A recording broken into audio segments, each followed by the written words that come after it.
எப்படியோ நம்ம நினைச்ச மாதிரி நாளைக்கு கடையை ஓபன் பண்ண போறோம். இதை இன்னும் பெரிய லெவல்ல கொண்டு போய் சீக்கிரமே அப்ராட்ல பிரான்ச்சஸை ஓபன் பண்ணணும். அப்பதான் நம்ம ட்ரீம் ஃபுல்ஃபில் ஆகும்.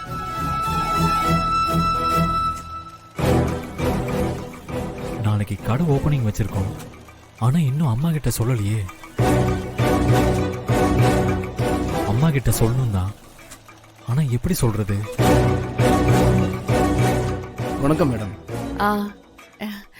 வணக்கம் சார். வாங்க மேடம். வாங்க சார். என்னாச்சு? நீங்க சொன்ன மாதிரியே நம்ம ப்ராப்பர்ட்டியவே வருண் சாருக்கு ரெண்ட் கொடுத்துட்டேன்.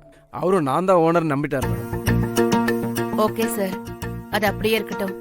ஏன் மேடம் வருண் சார் கிட்ட உங்க ப்ராப்பர்ட்டினே சொல்லி விட்டுருக்கலாமே. எதுக்காக என்னோடதுன்னு சொல்லி அதுக்கு ஒரு அட்வான்ஸ் வேற வாங்குனீங்க? இல்ல சார், என் பையன் அவன் சொந்த முயற்சியில தனியா பிசினஸ் பண்ணணும்னு ஆசைப்பட்டு பண்றான். இப்ப இந்த இடம் எங்களுக்கு சொந்தமானதுன்னு தெரிஞ்சா அவன் வேண்டான்னு சொல்லிடுவான். அதான் உங்களை விட்டு கொடுக்க சொன்னேன். உண்மையாலே வருண் சார் கிரேட் மேடம். இவ்வளோ வசதி இருந்தோம் தனியா நின்று சக்சஸ் பண்ணணும்னு நினைக்கிறாரு. அவரை நினைச்சா ரொம்ப பெருமையா இருக்கு மேடம். இந்த காலத்துல பெத்தவங்க ஒரு கடை வச்சிருந்தாலே அந்த கடைக்கு அவங்க நாம தான் ஓனர்னு ஒரு திமிர்ல சுத்துவாங்க மேடம். ஆனா வருண் சார் உங்ககிட்ட 25 கடை இருந்தோம் அதுல உரிமை எடுத்துக்காம சொந்தமா பிசினஸ் ஸ்டார்ட் பண்ணணும்னு நினைச்சிருக்காரு. கண்டிப்பா பெரிய ஆளா வருவார் மேடம். அந்த நம்பிக்கை எனக்கும் இருக்கு சார். வருண் நிச்சயமா சக்சஸ் பண்ணுவான். அப்புறம் வருண் சார் நாளைக்கு கடை ஓபனிங் வச்சிருக்காரு. உங்ககிட்ட சொன்னாரா மேடம்?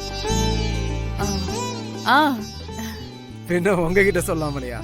அவருக்கு நீங்க தானே மேடம் எல்லாமே. ஓகே மேடம், நான் போயிட்டு வரேன்.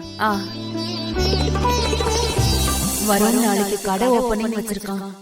ஆனா இன்னும் நம்ம கிட்ட சொல்லவே இல்லையே. அம்மா கிட்ட சொல்லாம நான் இது வரைக்கும் எதுவுமே பண்ணதே இல்லை. ஆனா இதையே என்னால சொல்ல முடியல. இல்ல, இப்பவே அம்மா கிட்ட சொல்லிடணும்.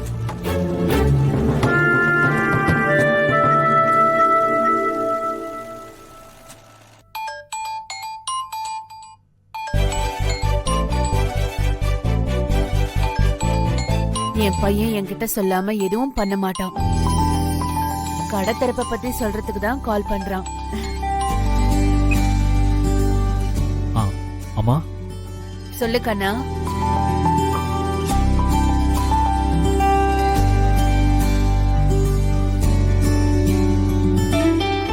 அம்மா, நீங்க சாப்பிட்டீங்களாமா?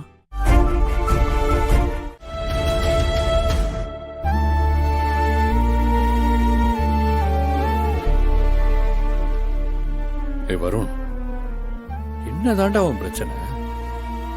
கடை திறக்க போறேங்கிற உண்மையை சொல்றதுக்கு தான் ஸ்வீட் வாங்கிட்டு வந்திருக்கேன்னு எனக்கு நல்லா தெரியும். அவ்வளவு தூரம் முடிவு பண்ணி வந்துட்டு எதுக்கு இங்க வந்தாலும் சித்திக்கிட்ட மறைக்கிற? நான் சொல்லணும்னு ஆசையா தான் வந்தேன். ஆனா அம்மா முகத்தை பார்த்து என்னால சொல்ல முடியல. அதான் என்ன பண்றதுன்னு தெரியாம அப்படியே மாத்தி சொல்லிட்டேன். உனக்கு சித்திக்கிட்ட சொல்றதுல இவ்ளோ இருந்தா இப்படி பிசினஸ் பண்ணணுங்கிற ஐடியாவுக்கே வந்திருக்க கூடாது. ஐடியாவை தாண்டி இப்ப கடையை திறக்கிற அளவுக்கு வந்துட்டேன். இதுக்கப்புறம் ஏன்டா பயந்துட்டு இருக்க? சித்திக்கு பிடிக்காத விஷயம் தான் பண்ற. ஆனா தப்பான விஷயம் நீ பண்ணலையே.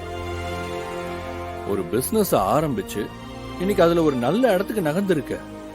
அத சொல்ல ஏன் இவ்வளவு தூரம் யோசிக்கிற? ஹே, நம்பிக்கையா சந்தோஷமா போய் சித்திக்கிட்ட சொல்றா. அவங்க ஒன்னு புரிஞ்சுப்பாங்க. நிஜமாவே அம்மா புரிஞ்சுப்பாங்களா? அவங்க எல்லாரும் சந்தோஷம் தான் படுவாங்க. நீ போய் பேசு. போ. அப்பா. சொல்லுப்பா. அப்பா, நாளைக்கு கடை திறப்பு விழா வச்சிருக்கேன். நீங்க கண்டிப்பா வரணும். உன்னை நினைச்சா எனக்கு ரொம்ப பெருமையா இருக்கு வருண். நீ இன்னும் நிறைய சாதிக்கணும்டா. சாதிப்படா. All the best.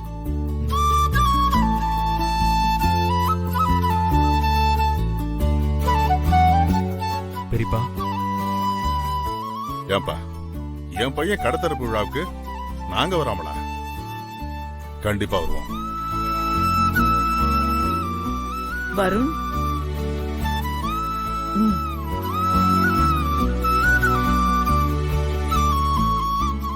எப்ப நீ உன் சொந்த கால்ல நிக்கணும்னு நினைச்சியோ அப்பவே நீ ஜெயிச்சிட்டப்பா.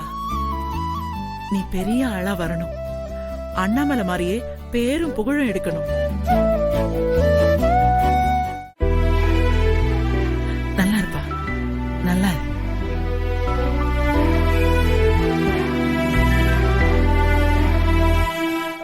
அக்கா, பேசாதடா. என்கிட்ட இப்பதான் சொல்லணும்னு தோணுச்சா? நீ பிசினஸ்ல சக்சஸ் பண்ணா அத பார்த்து நாங்க பொறாமப்பட்டுருவோமா? ஐயோ அப்படி இல்லக்கா. பின்ன ஊர்ல இருக்கிற எல்லார்கிட்டயும் சொல்லிட்டு கடைசியா என்கிட்ட சொல்லுவாராம், நான் கடை திறப்பு விழாவுக்கு வரணுமா? அக்கா, சொல்லக்கூடாதுன்னா இல்லக்கா, எல்லாம் ரெடி ஆனதுக்கு அப்புறம் சொல்லலான்னு இருந்தேன்க்கா. பொய் சொல்லாதடா. உனக்கு நான் முக்கியம் இல்ல, அதான் என்கிட்ட இருந்து மறைச்சிட்டல்ல. நான் வேணும்லாம் ஒன்றும் மறைக்கல, என் சிச்சுவேஷன் அப்படிக்கா. ப்ளீஸ்க்கா. டேய், நீ கடை திறக்க போறது எங்க எல்லாருக்குமே தெரியும். நான் சும்மா உன்கிட்ட விளையாடி பார்த்தேன். நீ அதுக்குள்ள இவ்ளோ சீரியஸ் ஆயிட்ட? என் தம்பி முதல்ல சொந்தமா பிசினஸ் பண்ண போறான். நான் வராம இருப்பேனா? உன்னை நினைச்சு சித்திக்கும் சித்தப்பாவுக்கும் எவ்வளவு சந்தோஷமோ அதே அளவு எங்களுக்கும் சந்தோஷம்தான். நீ தைரியமா பண்ணு, நாங்க இருக்கோம் உன் கூட. ஏ வருண்,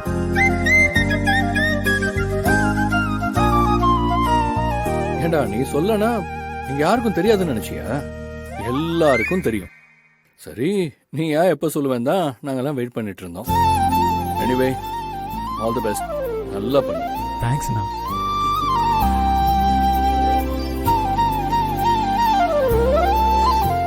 வருண், அண்ணாமலை பையன் வருண்னு சொன்ன மாதிரி இனிமே வருண் அம்மா அண்ணாமலைன்னு சொல்லணும். அந்த அளவுக்கு நீங்க பெரிய ஆளா வரணும். My best wishes. தேங்க்ஸ் அண்ணி. என்ன வெண்ணிலா, உன் ஹஸ்பண்டுக்கு நீ விஷ் பண்ணியா?